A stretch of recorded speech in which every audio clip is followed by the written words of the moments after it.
Hey everybody, welcome back to the 3.5 Book Club, the podcast where we discuss all things third edition and 3.5. I'm your host Cliff, and with me are my co-hosts Justin. What's up? Steve. How's it going? And Nasa. Hello, hello. See, Nason's the only smart one enough just to say a greeting. Me and Steven both asked questions as if people can actually respond. That's going to fall on deaf ears. They can respond. If they're deaf, why would they be listening? I mean, their responses because you're not going to hear their response. Are we adding closed captions? Yeah. Maybe. I'm writing them as we're doing this. One of these days we'll get a email dealio, and people can actually send us comments and whatnot if they want. I was very concerned. I was like, I don't know why the gender really matters there, Cliff, but send me your finest Mel. You mean L, right? Yes, your finest L. Speaking of genders, we're starting off today in chapter 2 of the 3.5 Player's Handbook, which is races.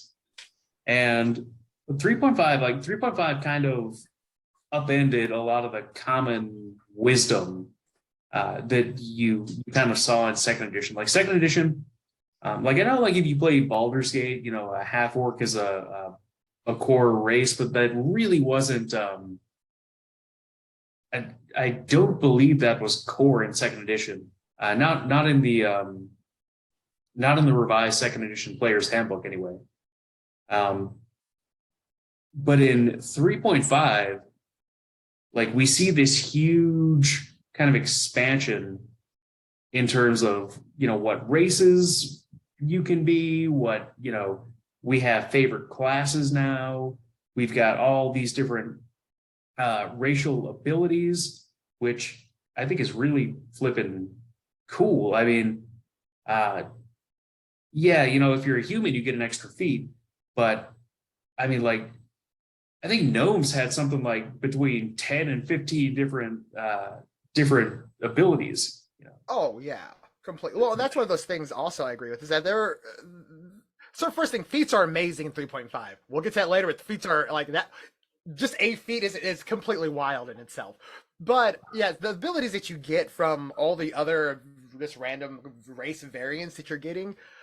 It outweighs that feat and all the other bonuses regardless if you get 1 or 2 negatives at max.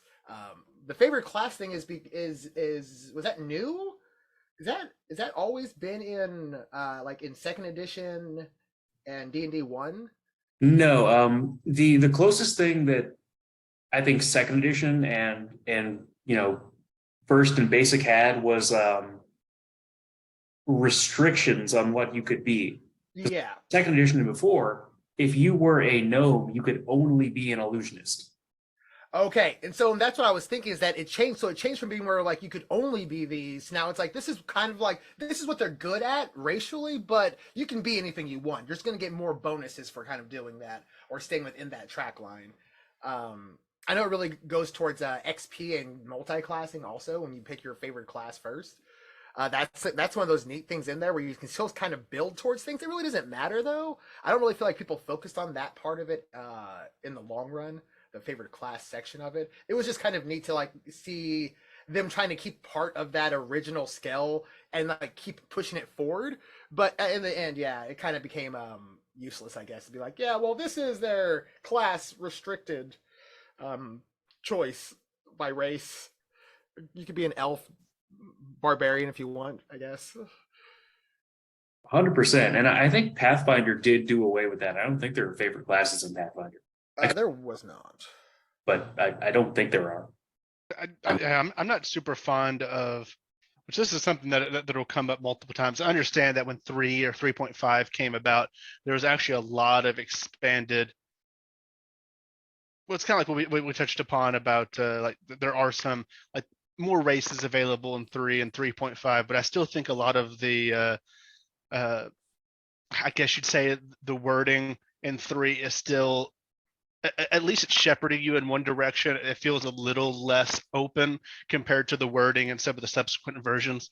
But favored race or favored class is one of those. Like recently creating my half orc character, I was just like, oh, of course, the favorite class is going to be, I don't know, but that's one of those I'm not too fond of. I kind of see a lot of these races, just like with humans, the wording that's like, hey, dwarves are like this and elves are like this has always felt a little bit more limiting. That's why some of the best characters in fantasy literature are typically off type, because it's not as exciting when it's just like, hey, this is default dwarf. He's just like every other dwarf. But that's beside the point. Yeah, I think that kind of idea of like certain races can only be certain classes, and in older editions of D&D, certain races can only become, X level in certain class was kind of doomed to fail. We were kind of talking about R.A. Salvatore before, and like, do you guys remember Pickle the Dwarf? Doodad. Yeah. Pickle, I've heard many things. That dude, man, Pickle got like epic level.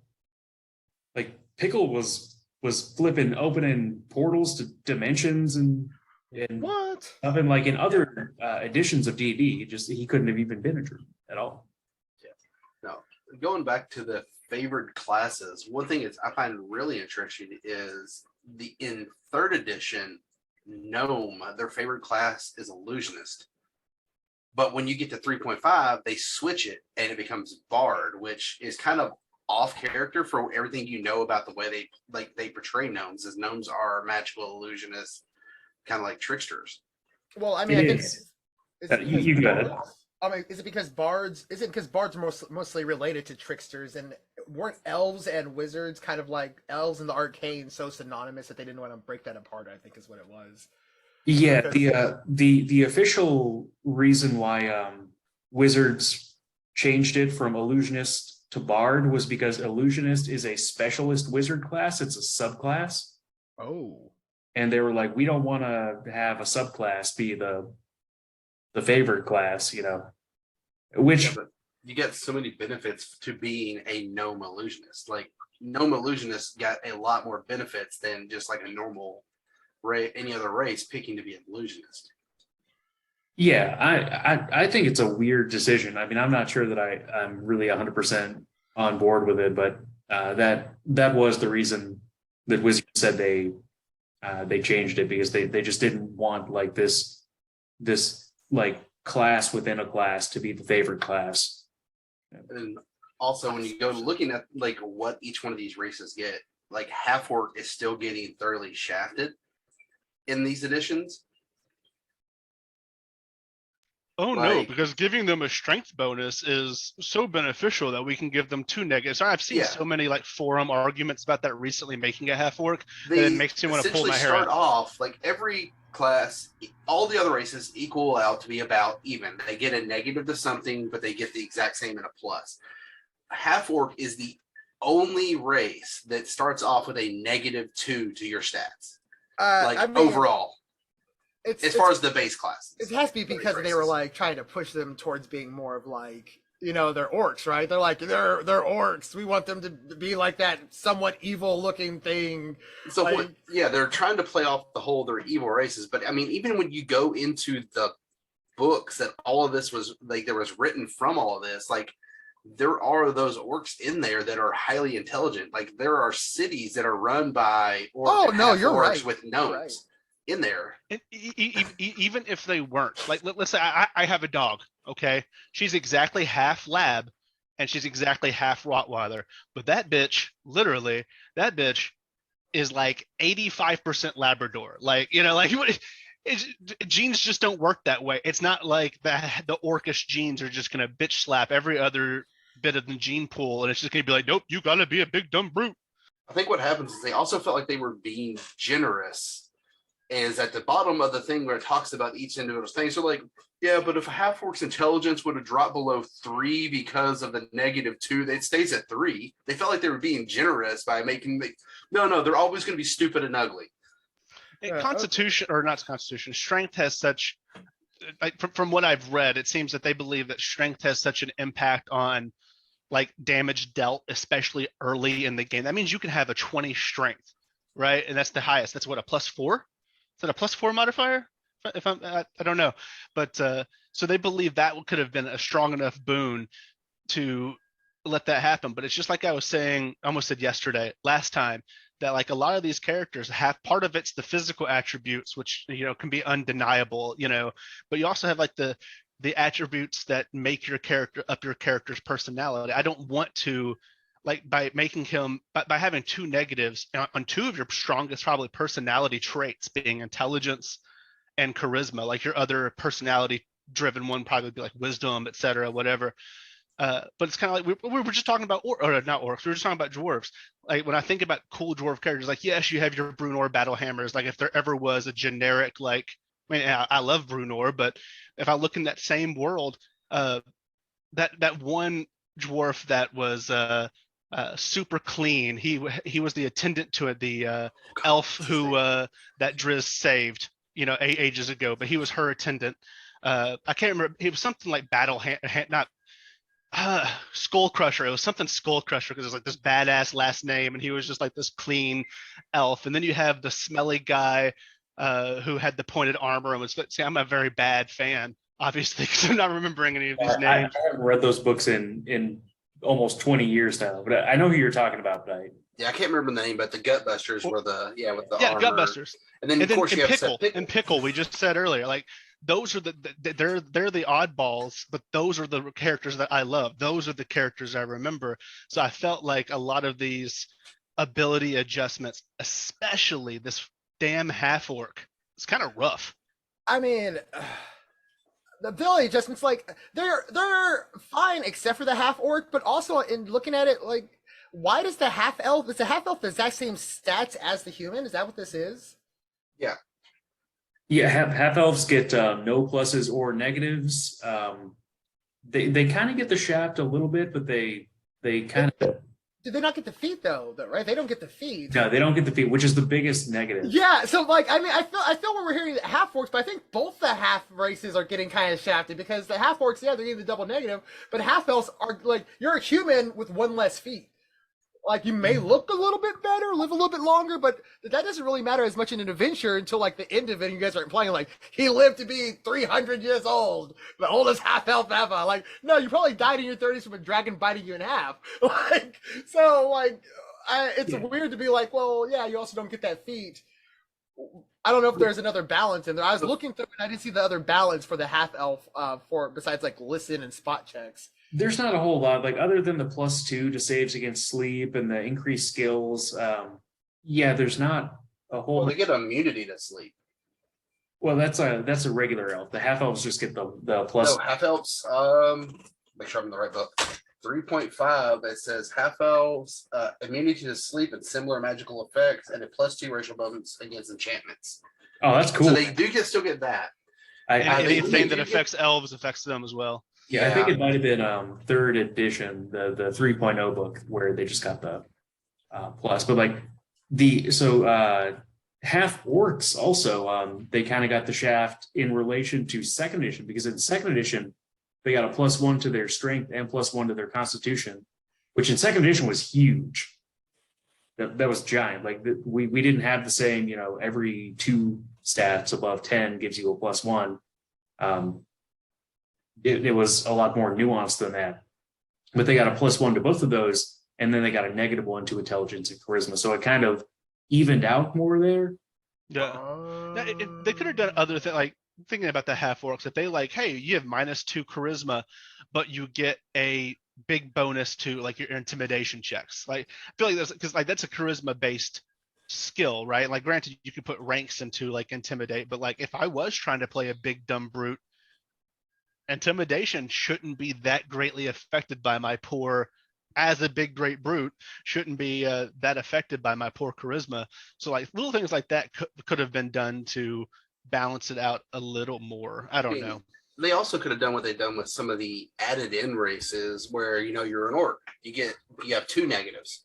So just some of the strongest, like essentially character building stats, but they could have gave them a plus. You know, they have their +2 to strength. They also could have gave them a plus to constitution because they are supposed to be that overly rugged. That would have balanced them out compared to everything.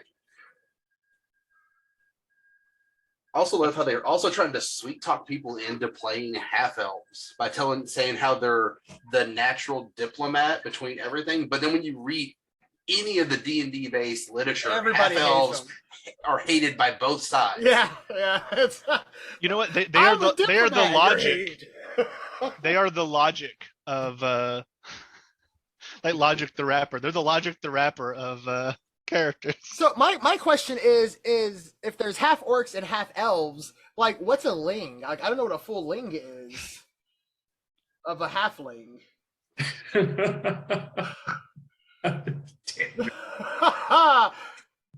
There, Oh, but There's a game that I played called Knights of the Chalice, and it's based on third edition D&D, and I forgot the name for these things, but they're like a core race. They're half dwarves. Mule? Yes. Yeah, mules. Oh, Yeah. yeah.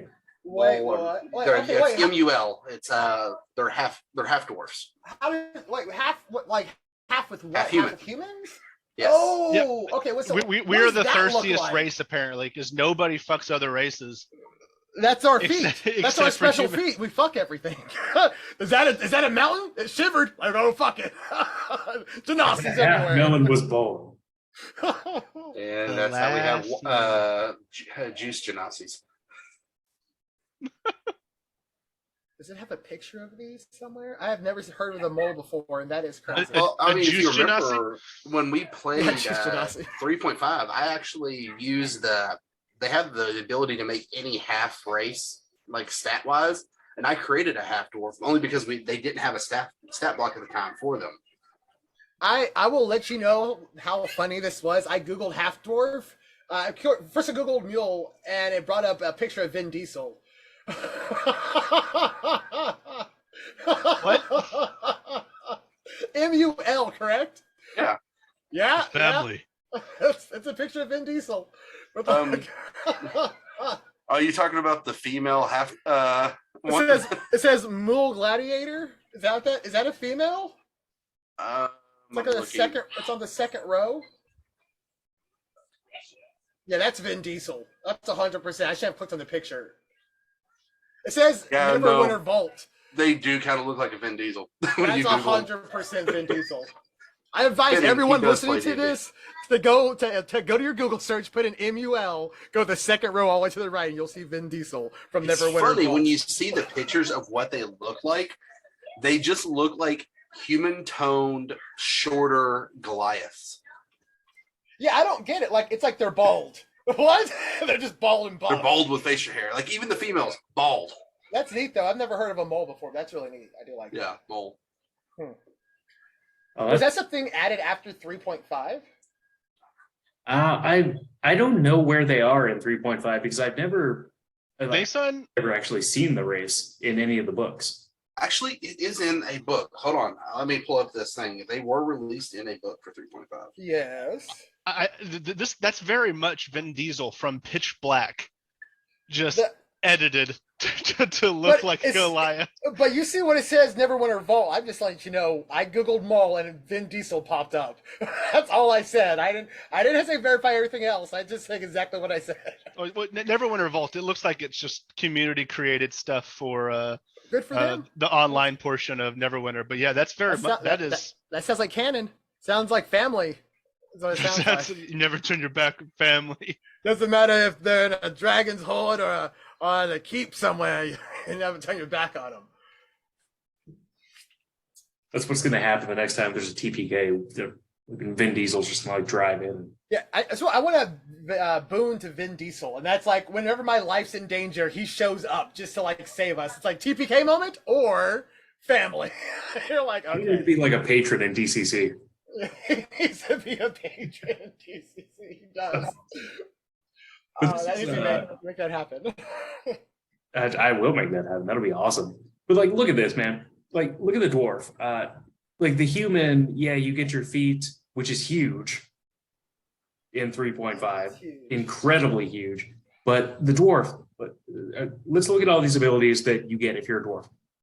1, 2, 3, 4, 5, 6, 7, 8, 9, 10, 11, 12, 13, 14, 15. 15 Yeah. separate abilities that you get Yeah. for being a Well, dwarf, and they're all good. They're all good. you I get. mean that. You can go ahead. Oh, I was going to say they were released in Dragon Magazine. That's where moles came in 3.5. They were released in a Dragon Magazine, which is a great resource that unfortunately no longer exists. See, that is these little extra bonuses here in 5, and that is something I am a fan of in 5. A lot of these bonuses and things like that were kind of moved to the background section as you created your profession and your background and your I can't remember the actual terms they use, but like your heritage and stuff like that. They kind of moved that to a background section, which was a lot more customizable. It was a lot more like, what are you bringing to the table? And it even encouraged you. And it was almost like it does like the Dungeon Master's guide. Like even in the player's handbook, it was very much like, dude, talk to your Dungeon Master. Like if you have a custom background you want to bring, you can create it in this. And there's a block here that you can use to. Yeah, It does. It does. But like Cliff, like feel like you were saying, like you're right. Because there's what is 1 feat. It is 1 feat. But that's where I feel like we're kind of start talking about the half orcs and half elves being shafted. Yeah, the humans also definitely being shafted in comparison to all these other races. The sheer list of just abilities to get stone cunning, stability. well, the humans have to get shafted for there to be half orcs and half elves. Yeah. Right? Oh, they get a +4 dodge bonus to their AC. They get mobility just against giant type creatures, right? Just right off the bat, like as a dwarf. So, like, yeah, it's like you get multiple feats just from picking another race, and some of those do outweigh. I mean, the amount of feats you do have a pool of when you are like level 1 Yeah. of a character. Like some of those do have a lot of those feats have prerequisites, so you can't just pick them right off the bat. Yeah, no, as I look through these are a little bit crazy. Yeah, one thing also with humans, though, you got to remember is they also got the 4 extra skill points alongside their extra feat. They gain an extra skill point at every level. And of course, in this, they had no favored class, which in 3.5 is something we don't deal with in 5e is the penalty to multi-classing. Yeah. So they never took a penalty. No matter what you started off with, you could multi-class out of that into something else to gain more abilities without having that penalty to your experience. Yeah. Yeah, the last time I played through the video game Temple of Elemental Evil, my main tank was a level 1 fighter, level like 10 wizard. And that totally worked. And he could do that because he was human.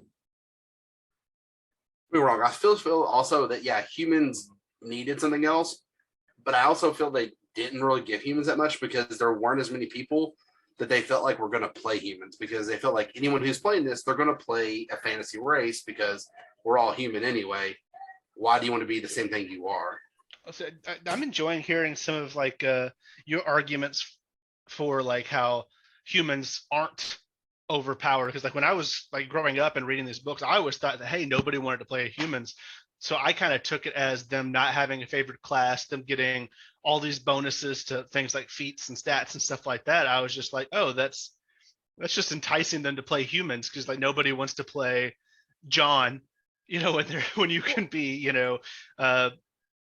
Glizzle Pluck, the gnome illusionist, Absolutely. And it's really like the humans are the only race that to me feels like they're really just continuing on from second edition. Because in second edition, humans were the only race that could dual class, meaning the way that worked, which is a totally different thing. No other race could do it.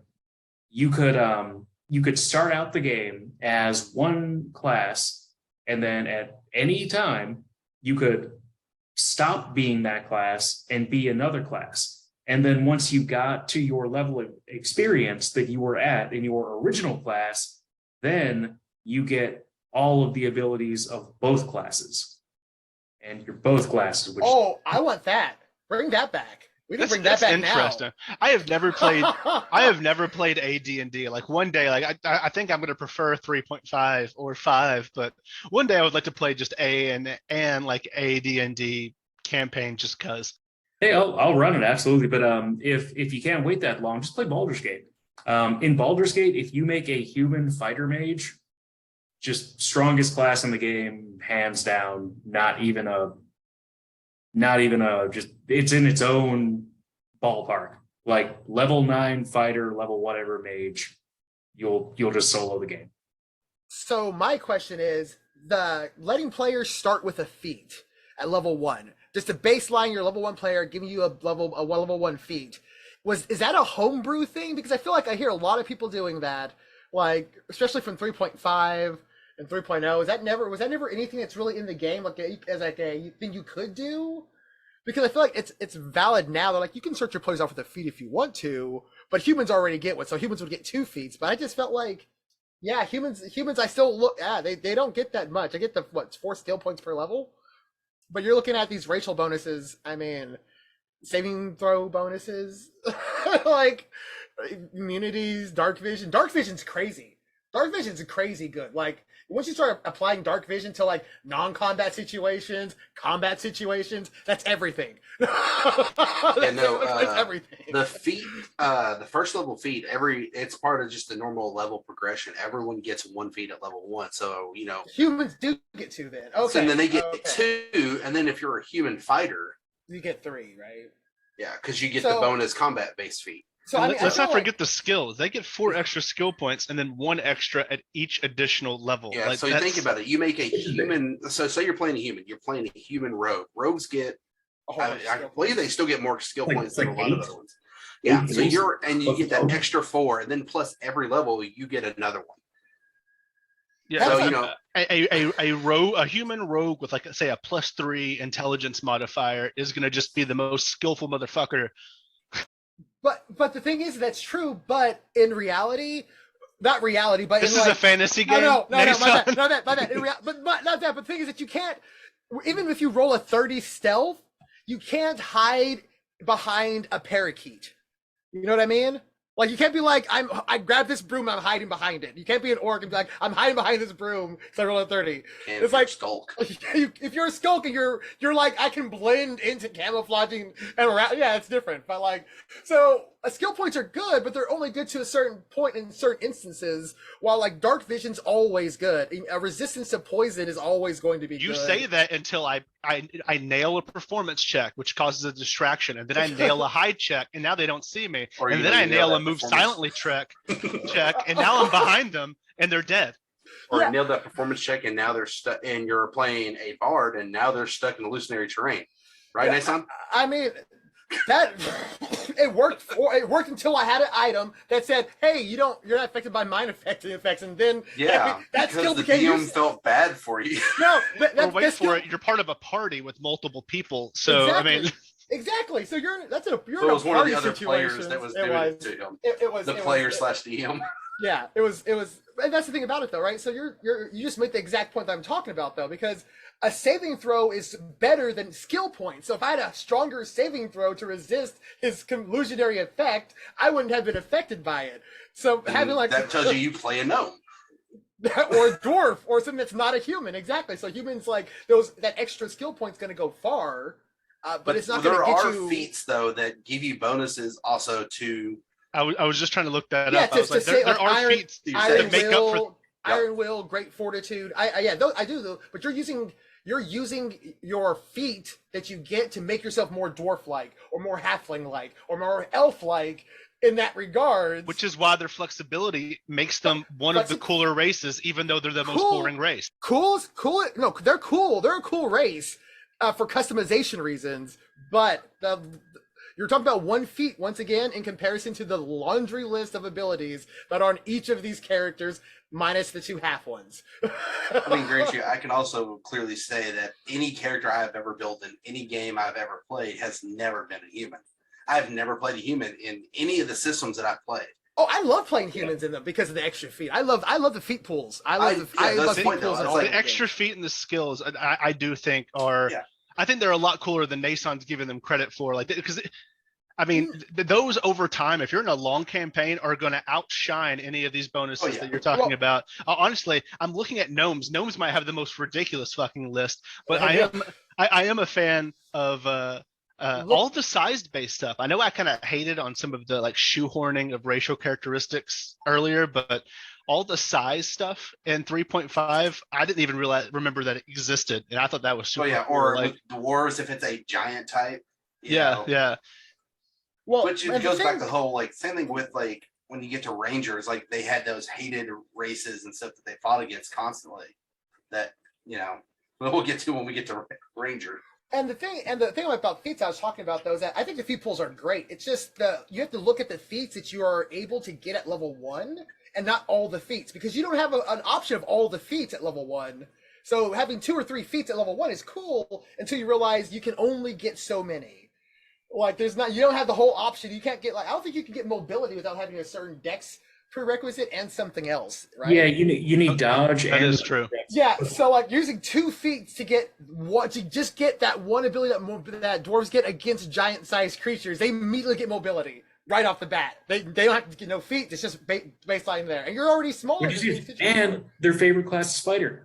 So yeah, like another feat. And you're getting a feat because you're a dwarf fighter. You're getting a feat. So like I get where the human customization is their greatest strength. Is the customization of them is their greatest strength, and it's supposed to play to the humans are unique, and we're humans, and that's what the greatness of humanity is. We're snowflakes. We're all different, and so it's a great thing. You should have that, and that's what their power is that they're like their uniqueness to customize them. But when you get these other races, the ability list is just it's overwhelming. It's like even the gnome one, like you said, it makes all the other ones like it's that phrase that big things come in small packages, right? Like it's just their list is just long, and it's not all like useful every time. But is any of this? You find it fun that no race has a favored class that's one of the divine classes? No cleric, no paladin.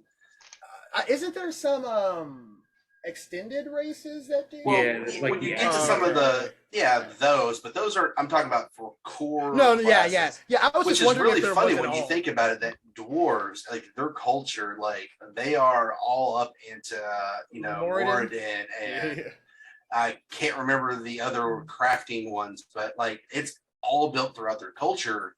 Yet it's not part of it. Like you don't get that. I think it's just because like once again they're not trying to push the whole religious aspect onto people.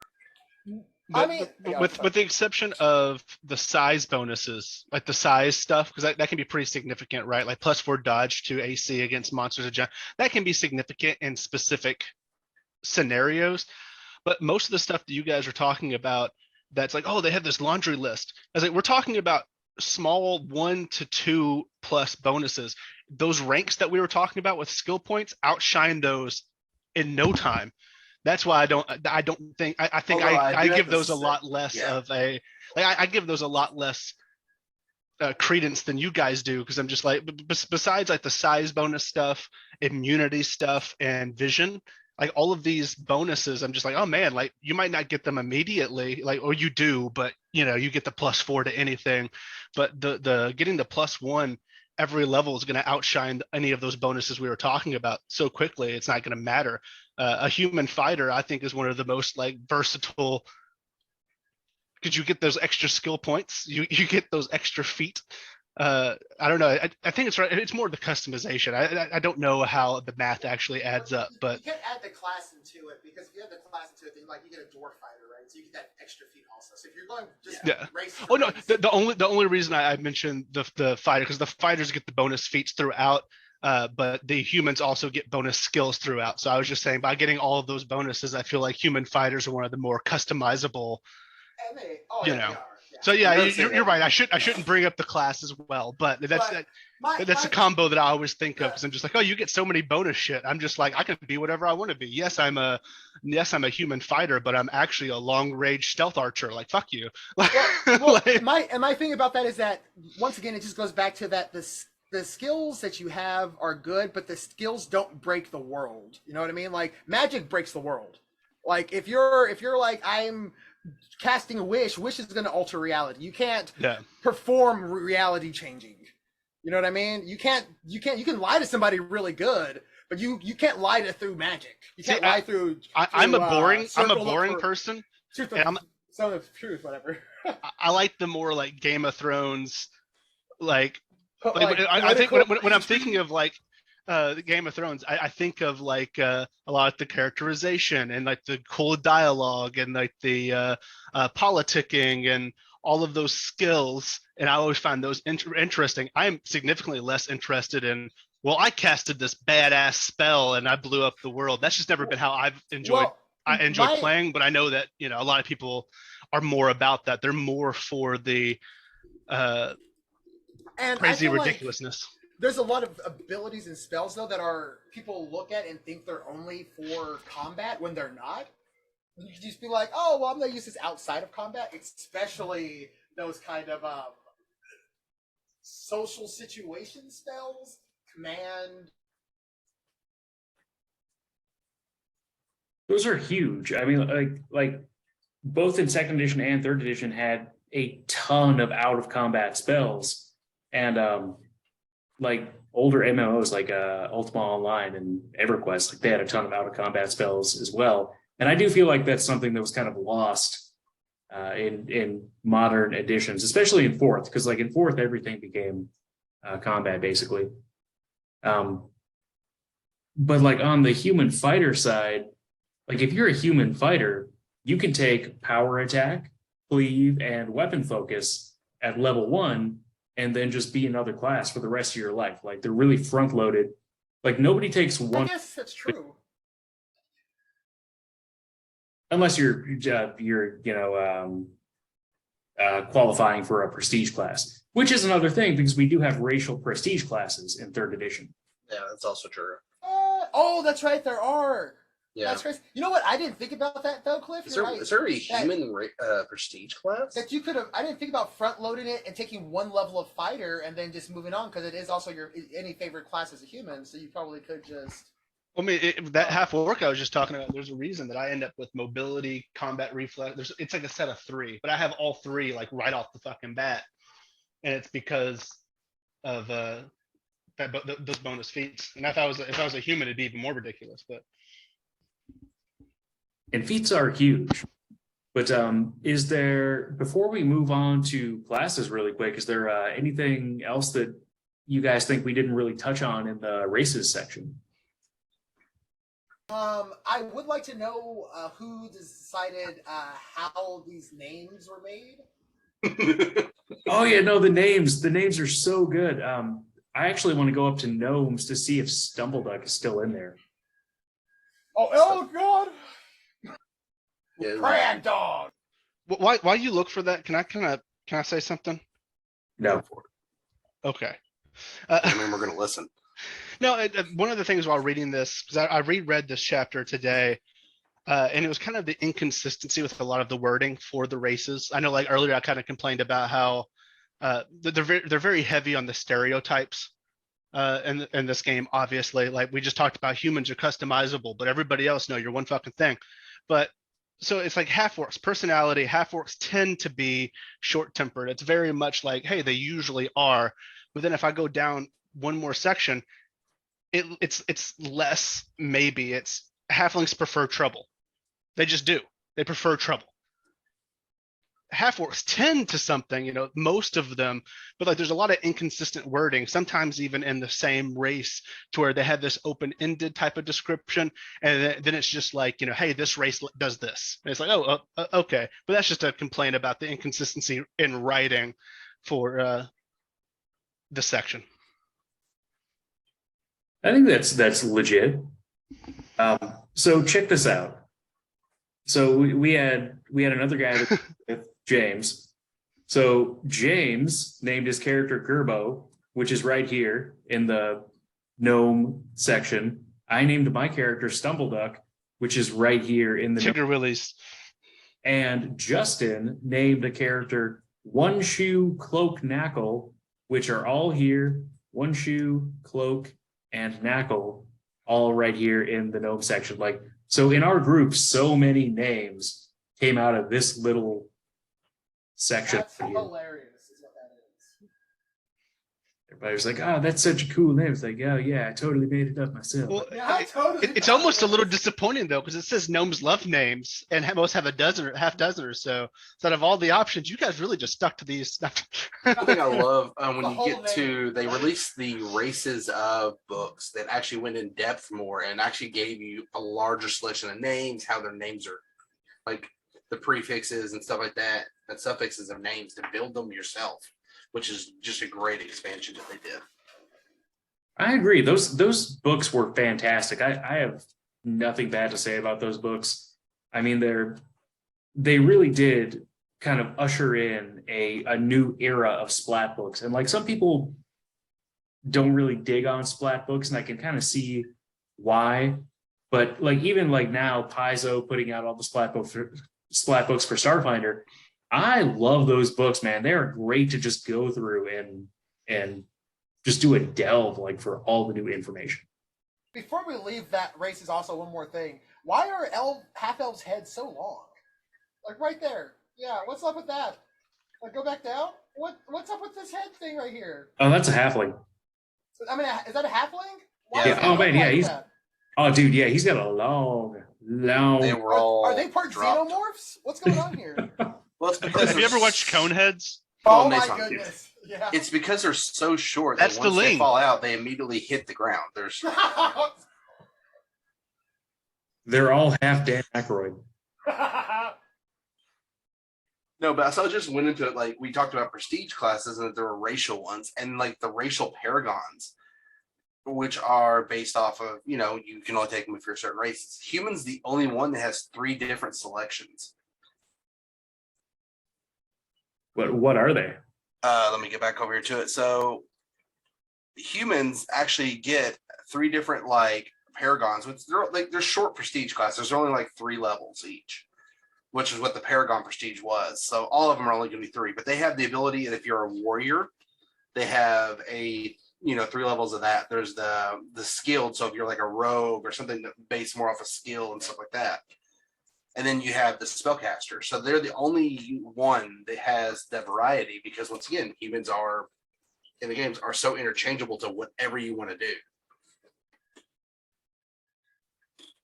Which is very interesting.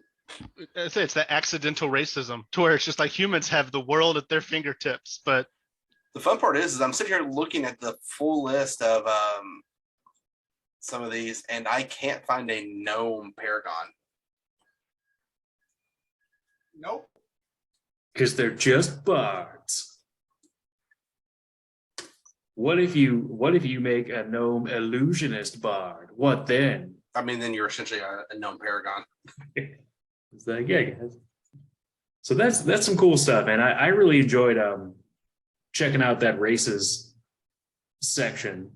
And again, 3.5 really did usher in a lot of the stuff that we still use to this day. Like if you play Starfinder, you're looking at the roots of it, right here, which I think is pretty cool. And Starfinder is one of those games that has just like a million races. There's just like, that's like half the fun of the game is picking your race. I mean, that's one thing that 3.5 really did is like, yeah, it's not in this player's handbook, but as they released more and more books, they slowly started introducing a lot more playable races that you could play compared to like older editions where you just didn't have all that expandability. Well, it works like kind of like Magic cards do, because when you start getting this like large amount of ability pools, like from your base races, and you start making other races, then you start realizing that like you can give any class a +2, -2, or a nothing modifier, and still give them abilities, and be like, oh, I just flavored a different skin or different color, and people want to play that because it's variety they have, right? So once you start having all those options, you just get to like pick and place and make a new race, and that's kind of what Starfinder did. Like you're like, hey, here's 162 races, but if you look at the stat pools, probably 50 to 58 of them are probably about close to the same stat pools, if not the exact same one. That is accurate. You mentioned the splat books. I know we're far from getting to those. We're going to go through core beforehand, but I'm actually like, I missed a lot of those, being young when, this was all was happening. And I'm actually pretty excited because when it comes to other systems, some of my favorite books are the splat books. like we talked about Edge of the Empire or like the Star Wars, Fantasy Flight. Most of my favorite Star Wars Fantasy Flight books are all of the ones that's just like, we're going to go into this class a lot. Just that's it. That's all we're going to do is just dive into this class. We're just going to dive into this, concept. I think one thing with 3.5 they did is like they had all the bigger like books that they did. You have like the Races of Stone and all those. But some of the best things they did were the small like paperback edition books. Like what was it? Tome and Battle was one. It's Tome and Blood. Yeah, Tome and Blood. Was like Shield and Fist or like They were small little things. They were cheaper than all the other books. They were some of the best that you could get. And that's where you got all these weird glasses, man. You had like the Alienist in there. You had like you just had all kinds of crazy stuff, man. And those were just amazing at the time to go into and just look at. It's like, okay, well, I'm playing a bard. I'm going to look at this book that's all about bards and rogues, and I'm just gonna like, if I want one of these classes, I can pick it up. Or isn't there? I might be imagining things, or it might be a different version. But I thought there was a 3.5 book that was all about the Eastern continent and monks and shit like that. And that was one of my favorite books. But that might have been a different version. But I thought it was 3.5. Oriental Adventures? Probably. Did it have a bunch of cool exotic well. monk stuff? And I can't remember what they called it. They literally refer to it as like an Eastern continent, as if it wasn't more on the, it couldn't be more on the nose. Yeah, I think that's Oriental Adventures. And that's I was a weeb as a kid. Shit. I've never actually run Oriental Adventures, but like it looks really good because that came out of second edition, and it was from what I remember really good in second edition, and I'd kind of like to give it a shot in third edition one day. 10 out of 10 would play. So really quick, we'll kind of pop on to the classes section now, and we might not finish up the classes section today, but I definitely want to jump into it a little bit. And just before we get started, I don't know, what do you guys, what are your general thoughts about how third edition did classes? What did you like about it? What did you not like about it? I mean, I prefer the 3.5 experience with the classes I had. Once again, like you guys were talking about the Splat books and all those other ones. I enjoyed it. I think the experience deficit you get from multi-classing was unique. It was a little bit complicated at times if you didn't pick your favorite class at first and all that math at the end. But still, it was extremely enjoyable. I think prestige classes are amazing. It's like you get to build towards something and then specialize in it. And like, what was it? Master Thrower, I think was one of them. And it's just a picture of a guy juggling like chairs, a bowling pin, like 6 daggers. I don't know, and a guy. I don't know what he's juggling. He's like just juggling everything. I'm like, that's neat. Like what? Master of Mask? That's neat. Like those are super unique things that like once again like no one would really think about doing unless it was presented to you. Because I mean, I know we don't have imaginations, but like that's something special there. It's like a group of people putting their work into something. But yeah, that's me. As somebody who likes spreadsheets and tables and stuff like that, I'm quite fond of the classes section in 3.5. I love, I don't know, I love getting into the nitty gritty. And I didn't you said multi-classing was a thing in second edition. I didn't know if it was new in 3. I just always kind of assumed it was back in the day, but yeah, in second edition you could multi-class, but like all of the races that weren't human had multi-classing, and what that was is you picked 2 or sometimes 3 classes to start out with, and you leveled them up in tandem, whereas humans could just pick and choose as they went. All right. Yeah, I mean, I like 3.5's like the way they have it set up. There's not a whole lot of dead levels as you're leveling unless you're a cleric. I did not realize this until I was re-looking over this, but like even other spellcasters are gaining abilities as they're leveling. Cleric at level 1, you get something special, and then other than that, all you get is spells. Yeah, and it's kind of like Paladin. Like once you hit level 4 as a Paladin, that's pretty much it. Yeah, Cleric starts at level 1 that way. You guys are not here complaining about these other classes and looking over Ranger every single time. That is the worst. We don't have enough time to get into Ranger. Ranger No, is Ranger- the worst leveling experience. Like I know why Tristan is who he is. 'Cause he's like, oh, I'm a Ranger. I have to make something of myself. He's Aquamaning the rest of his life. He's not a Ranger. That's the point. He's part of Ranger. He is a bunch of other classes because he got smart and multi-classed out. He just lies to everyone and says he's a Ranger. I think now, even like in the newest books, he's part monk. Well, listen, I don't. It's none of the abilities are good. I don't think favorite enemy is a strong ability. I think having an animal companion or a familiar is great for a lot of classes, but when you use your pet for more combat-esque situations and you're gonna lose experience, even that can possibly cause you death from losing too much experience. I don't know. Are we jumping to specific? No, I'm sorry. Classes? I thought we were. Sorry, we're gonna go down. But he asked me specific anything about the things. We brought Paladin and the other one. And I was like, Ranger's awful. Like Ranger is the worst of this entire. My only. What you have to realize about Ranger in 3.5 is the Ranger. This is the upgraded version of the Ranger. Yeah. The 3rd edition Ranger was hot cabbage, and this is the better version. How? So, other class in this whole book, the Ranger got the biggest got the biggest change. There's actually a really good the first episode of Order of the Stick. If you guys have ever read Order of the Stick, is all of the other classes going, oh, cool! I get new skill points. I get more hit points. I get more feats.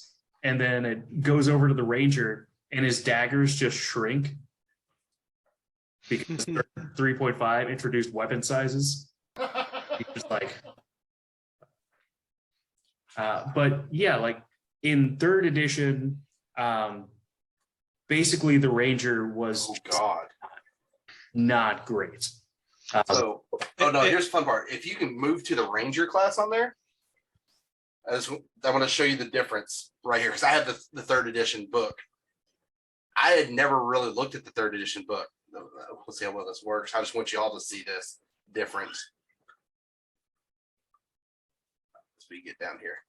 Now, I completely agree. Ranger is one of those classes that even today, like in 5e, is I still think one of the weaker things to play. Which really sucks. It's just like anything we've talked about. Like it's all about. So there's your 3.5, right? Just want y'all to see this. Y'all see that stat block? Oh, y'all can probably barely see it. Switch back to full view. Real quick. Stop sharing for a second, Cliff. I want y'all to see this. Yeah, no. There's your special abilities. You see that? 1, 2, 3, 4, 5. They get great 5 podcasting. things. No, that's the point though. We're just talking about it. I want y'all to see it.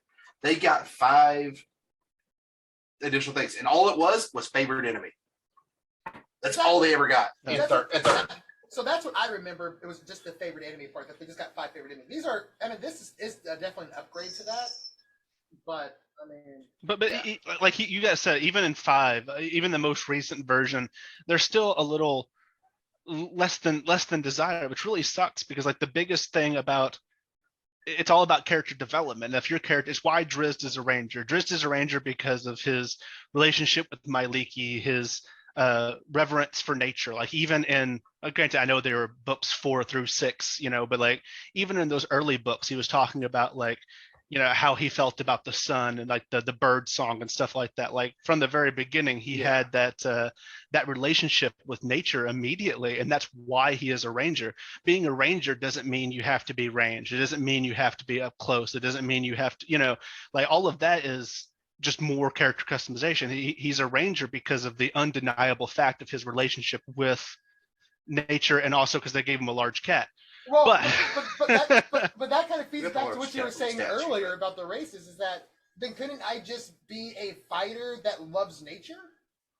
Yeah, And in 5e, that's what you do. You play a fighter who specializes in a bow if you want, and you're a better ranger than the rangers. I think that's even true in this edition. You can play a fighter that uses a ranged weapon, or you play a rogue that uses a ranged weapon, and you're still a better ranger than the ranger. Yeah, absolutely. I mean, isn't there an arcane archer for the fighter class? Is the only reason I'm bringing that up. That's in 5e, yes. Yeah. In this edition, you had to go through it's a ranger. Class, but it's a prestige class. Yeah, It's a prestige class, and the way that I did it is one of my favorite characters I ever played was a ranger bard arcane archer. But you don't have to be a ranger. You can be anything as long as you can have proficiency in bows and So you can play a fighter.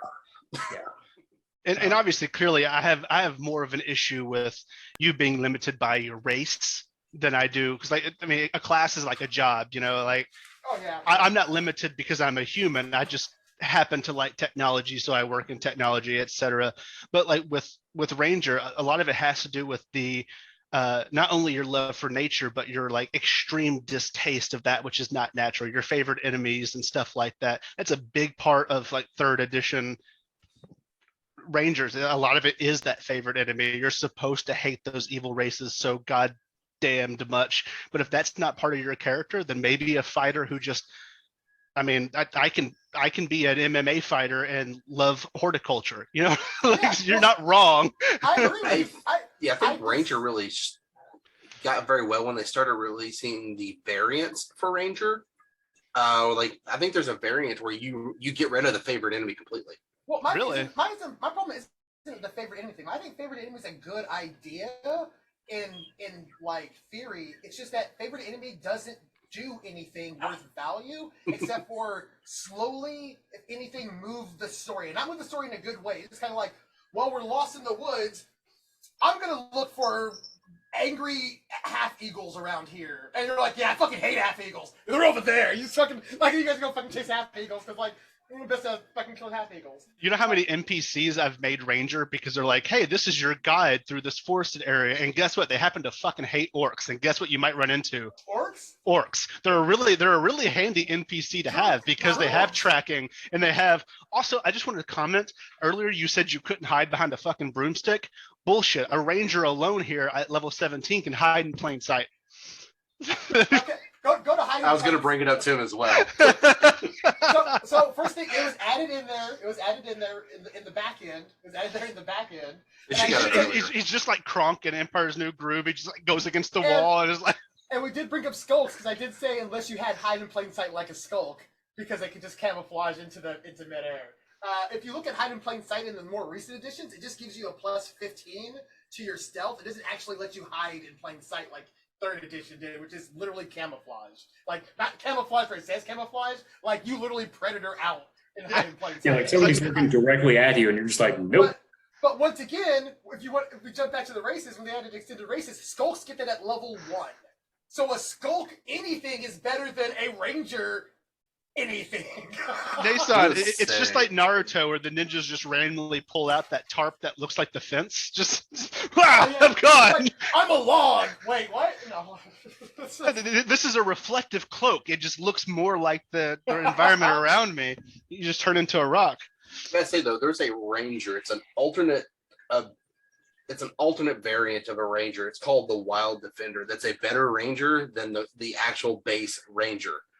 Only because it's what we talked about, like with Drizzt, he's a ranger because of his closeness with nature. He's not a druid, but he's still in line with that whole I'm going to be one with nature thing. Also, it's pronounced Drizzt, just saying, but okay. Yeah. Continue. I'm going to pronounce it the way most people are going to understand it. Doricious? I know Drizzt Do'Urden. I don't know who that is. One of my favorite things. I'm sorry to interrupt. One of my favorite things about the book is when they make fun of people who pronounced it Drizzt because they had the little kids who mispronounced his name. They're like, "What's your name, Drizzt?" And they just make I don't know. It's funny. Anyway, continue. I also like Cheez-Its. I love Cheez-Its. Trippins. Extra toasty is pretty cool. If you haven't had it. So the way they've done the Wild Defender to fix Ranger is, they got their spells and stuff today, but they gave them more things that almost align with Paladin, but it's all nature based. which is kind of a good way of doing it. They get stuff like evasion things that are actually useful instead of, oh, I can move fast in the woods. Only. Wait. That is true. Is favored terrain not a thing until later? It is. They added it in 3.5. And that's like the third edition Ranger was really garbage. But in 5, like, yeah, the Ranger goes from having a D10 hit points to a D8, and which I think works in this dealio. But look at all these skills that they have, and look at the skill points that they have. So like they are really skilled. And they also have that favorite enemy. And unlike third edition, they like that advances. So, you get, your +2 at first level, but then, at 5th or whatever, you get another +2, and then you get to add onto your existing, and you get like more than one favorite enemy over the course of your career. So you're not just, stuck into one. But one of the really, the weird things, like if somebody was a Ranger in my game, something that I would allow them to do would be every level change their favorite enemy. Because you would run into this dealio where what are the most hardcore monsters? They're dragons and like evil outsiders. So at level 1, somebody takes dragons or evil outsiders and they never see a dragon or evil outsider till like level 15. I actually completely agree with that. That would make the most sense to have it where you can change it every level you level, because I was gonna say you'd only encounter, I know these are kind of vague where it's like animal, and here's an example of like any kind of animal, but like once again you're right, like you might never encounter a giant until level 12, and you're like, well, I had it since level 4. No, like it's cool, that was cool, guys. Like, see, that's where you got a metagame when you pick your favorite enemy, and you always pick human. Why? Because they're most abundant, and you're gonna run into some of them that are human. They're gonna piss you off. What's your favorite enemy? Anything living? Yeah, undead. You don't have a problem Undead, with the undead. Yeah. Undead are easy. Did you say undead? No, not dead. Oh, yeah. Did you say unliving? And that's why you get the Rangers being the Hicks that are, the racist. And that would be fine. Like, I'm not saying there's not a way to play a good Ranger and still enjoy them. I'm just saying that, like, in comparison, side by side to the other classes in 3.5, they could have used some more, just like some of the races probably could have used a little bit more. The bad part is I feel like they almost went backwards in 5e, because I still don't think Ranger is as functional as other classes. 3.5e Ranger is actually super niche based for a lot of things it has, and that's kind of like I think where they're trying to find an identity, because people want to be like, I want to be the swashbuckler, but that's kind of roguish still, and they're like, well, but Rangers can be swashbucklers because of Drizzle. Yeah, but I couldn't say it with a straight face. But that was more Jarlaxle that was the swashbuckler one out of the Drows in those books. Yeah, like I mean, what was it the other day, Nason? The sarcophaguses? So yeah, sarcophagus. Sarcophaguses. You guys have to listen to the first episode for that one. Actually, I think that might have been in the live play. I don't think that was. Well, yeah, I think that was that was when we were playing our game. You guys figure it out. You guys just listen to the last one and just tell us if it's in there or not. I don't know. Comment below. No. Yeah. As far as like classes go though in 3.5, I feel like they did a very well job of balancing most of the classes. Well, I didn't realize. I guess I remember most of 3.0 and not 3.5 because I'm looking at these and these are so much more full than we were before. Yeah, no, it's because when we played, we did this weird thing where we had third edition stuff and a few 3.5. So I think we had one 3.5 handbook, and the rest of everything else we had was third edition. That's wild. And it was you guys are old. When 3.0 came out, I think I was barely fucking reading, man. You know, that was 2003. So what was it? 3.5 came out in 2005. 2003. Yeah. 2003. So yeah, that was right as I was getting ready. Like I graduated in 05. It's only been like 20 years, guys. Shit. Yeah. So yeah, we're just showing our age. We are old. Yeah, in 2003, I was in middle school. Oh God. Give me your milk money, kid. I already drank it. Yeah, he was drinking it at the beginning of this. I'm a filthy milk drinker. Oh no. It kills Are my you insides. lactose intolerant too, Nason? Yeah. Damn, like how Your day will come, Justin. Your day will Your come as you day get will older. come. And I think that on that note, that kind of put the kibosh on this one. And when we come back next time, we are going to go ahead and go over all of the other classes in the PHP and all the crazy stuff that they get. And yeah, like look at this, look at the clearing. You know, Yeah, that is embarrassing. Yeah, it's like even Paladin gets a few other things in here. You know, at least they get like a magical mount that they can ride. In relation, though, we know how cleric spells operate. Oh no, don't get me wrong. I'm not saying they're completely lacking. Cleric spells are ridiculous. Like I know they're kind of looks empty here, but those +1s on this side are bananas. Oh, the domain spells. Flame you just strike. You don't need that. You just need wall of blades and 2 clerics. And he did bring That a is good true. point about bringing up like always having a guy being a ranger. I mean, if you can always have a follower in 3.5, you're always going to make it a cleric. You're always going to make it a cleric.